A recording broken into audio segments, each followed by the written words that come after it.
Alright, response video to the Modern Mystic. Actually did a video I didn't hate. It doesn't happen too often.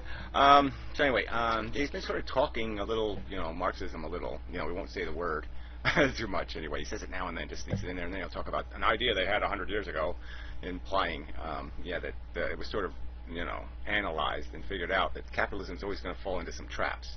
And unless it has something like innovations to pop up now and then, like the internet or some other thing to distract everybody and rebalance the system or re-energize it, that it'll die of its own competitive nature, because the competition is always downward. It's not good for the nature of the human animal. I guess it sort of happens with empires too. I mean, that's why they degrade. And in the old days, the kings, they would be strong and then they'd get weak, and they get strong again and they get weak, and they'd feed on each other's as they strengthened and weakened. But anyway, alright, so this video, he started off talking about barter, and how somehow, like the old days, it was some sort of fair system, because you used to barter up with real things and stuff, and whatever, and trade eggs and whatnot. And that's all good and well, but we already know, too, that, going back thousands of years, kings did the owning. And so, to me, it's better not to talk about money as money tokens. I don't think that means much. Money isn't what drives the system. What drives the system is deeds. And money basically is a deed. So deeds works better, because stocks are deeds and bonds are deeds and all these other things, houses are deeds and property is deeds and all that crap is deeds. It's ownership, a claim of ownership. So I think deed works much better, and that's what we're all paid in, is a piece of a deed. We own something. The dollar bill is, here's a big 20 of them, 50 of them. This basically just says I own, like, I don't know, 1/10 of an acre of America or something. I own whatever $50 will buy me from the federal government if I ask them to give me something. And what they'll give me is an IOU that has your name on it, and they'll say, go get the money from that guy because he owes us $200,000 in debt. But that's where it'll end up going, is that we're just taking each other. It's just a claim on stuff. That's what it is. It's a claim on somebody's stuff. Okay, there's stuff out there that people, they have, but I have the deed. This is the deed to their stuff. They don't really have the stuff, because I have the real deed to it. And that's when all this debt finally gets back to where it's supposed to be, when you clean it all out of the system. Because the debt is what confuses everything. Because now the owners aren't really the owners. They sort of lent their surplus, and it's theirs. They still own the deed, and the other guy's just using it. And so that's where it gets kind of, once you start that game, it gets kind of messy. And so, the federal government has basically loaned out $13 trillion or more of stuff. Well, it's the other way around, really. It's that they've taken $13 trillion worth of stuff, possessing it and using it, but they have to give it back, plus this interest stuff. And that's the game here, is the interest thing. So basically, we got the same system we had with the empires. I mean, there's these rich people that own most of the stuff. They have the deeds to most of the businesses. They own, like, say the Mississippi River is a good example. I always love using it. But let's say you just happen to fall into a deed that said you owned a piece of the Mississippi River. Well, now you own a piece of stuff that's going to make you more stuff, because there's going to be lots of people that want to use your river, and you can they can't do it any other way. There's no other way to get from one side of the river to the other, through it, without going through your piece. So you got a lock on it, and so you can just name your price almost, within reason, because you obviously make your price too high, then people will take mules and go around your section of the river, but they don't really want to do that because it'd be really expensive. So they're going to try to negotiate with you, but the bottom line is you're just going to keep making money. It's a money maker. It's not a business. It's not anything, but it's a money maker. And people will give you stuff, and so you'll acquire more and more surplus, and so you'll have more stuff to lend out. You'll have more stuff to give to somebody else and say, give me more stuff back when you give it back to me. Give me extra. And so you have a stuff engine. You're just going to keep collecting stuff. That's what the rich people do, and that's what they've been doing. That's what they've been doing for thousands of years. That's the advantage of ownership. And that's why capitalism is corrupt, because it never balances that ownership. It never forces these people who own to actually earn their ownership. So this legacy thing is a real damn big, fat, huge problem, and no one's dealing with that argument. But you got to fix that part of it, because if you don't, until you fix that part of it, you got no real game here. Capitalism is a big fat lie, at least in any kind of earn sense, because earn has nothing to do with it. Like in the movie, deserve has nothing to fucking do with it. And we're civilized, so we really should make deserves. Deserve should have something to do with it. Deserve should have a big part of it, big giant part of it. So there's lots of examples of how this works in our real economy. Look at Microsoft. Made a ton of money. Didn't really produce a huge amount of value, but it made a ton of money because it could just extort everybody. I mean, once it had that first operating system on that IBM computer, and once other software programmers started programming on top of that Windows platform, they had us. Microsoft had us at Windows. I mean, it had us at DOS, really. because there was a ton of software that was designed to run on that operating system. So if you didn't have that operating system, you couldn't use the software. So it was just basically extortion. We were extorted to accept a preposterously overpriced piece of crap software at the base, just a piece of absolute crap, so we could run really great software that ran on top of it. And it was an obscenity, plain and simple. And that we were stuck with that as our option, as our only real viable choice. But that's what extortion can do, and that's the extortion of capitalism. If you got enough capital and you're in the right position, the right place, at the right time, you're going to own something. And this copyright, we see the same thing happening. I mean, now they keep extending it and extending it and extending it, and it's just such bullshit.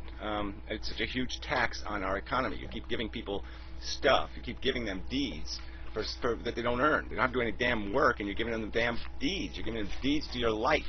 It's like Google now. Everybody thinks it's this wonderful thing. It's taxing the internet. More than $10 billion in taxes a year. Well, it's more than that.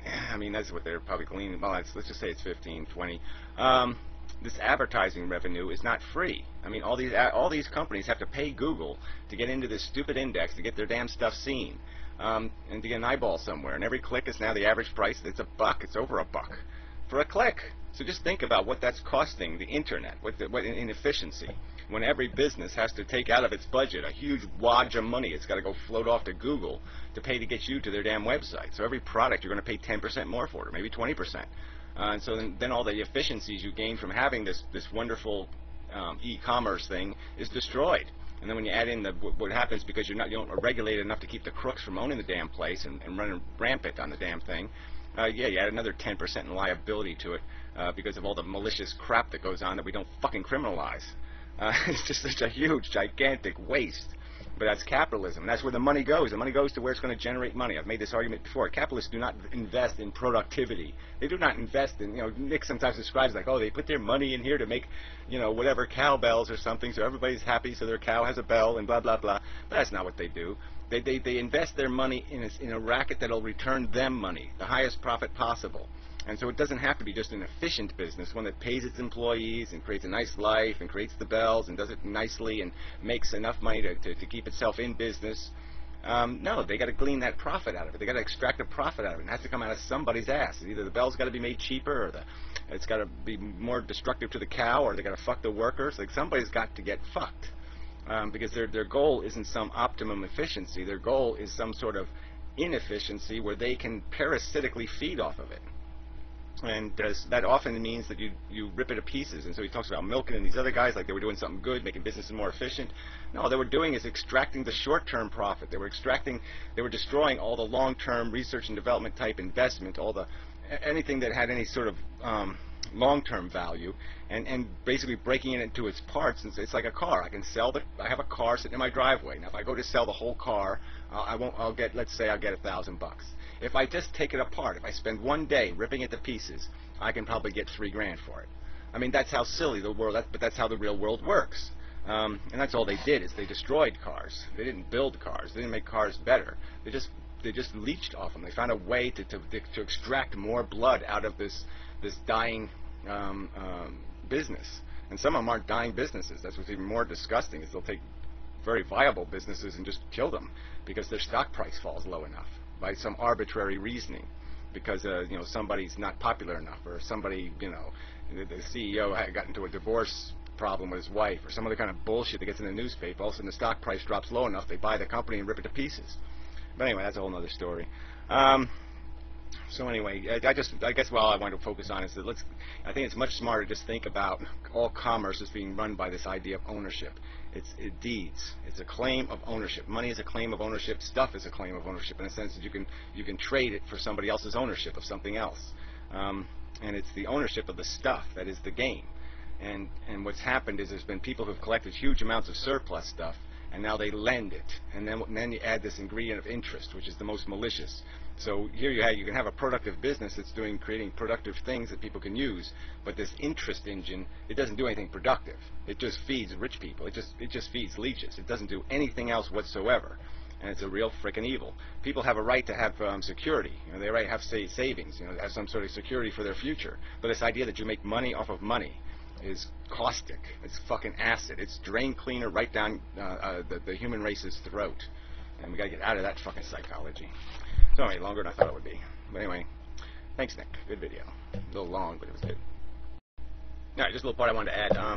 The deeds too. We got to remember too that what's really changed is that people are now, because of the secure economies we live in and the fact that we have these governments instead of just empires and all that kind of crap, people are basically have sold their future. And so what makes it more complicated is that the stuff in the economy now, the claims on ownership, also include claims on future stuff, on future ownership, on future industry, future work. That's why, like I said, we're basically all carrying any adult person in the economy, not the kids or the old people or the rest of them, the people who have a realistic prospect of actually paying the bills, the debt back, they're all in debt, a couple $100,000. Okay, so you're walking around with that on top of your back. You don't see it, but it's there.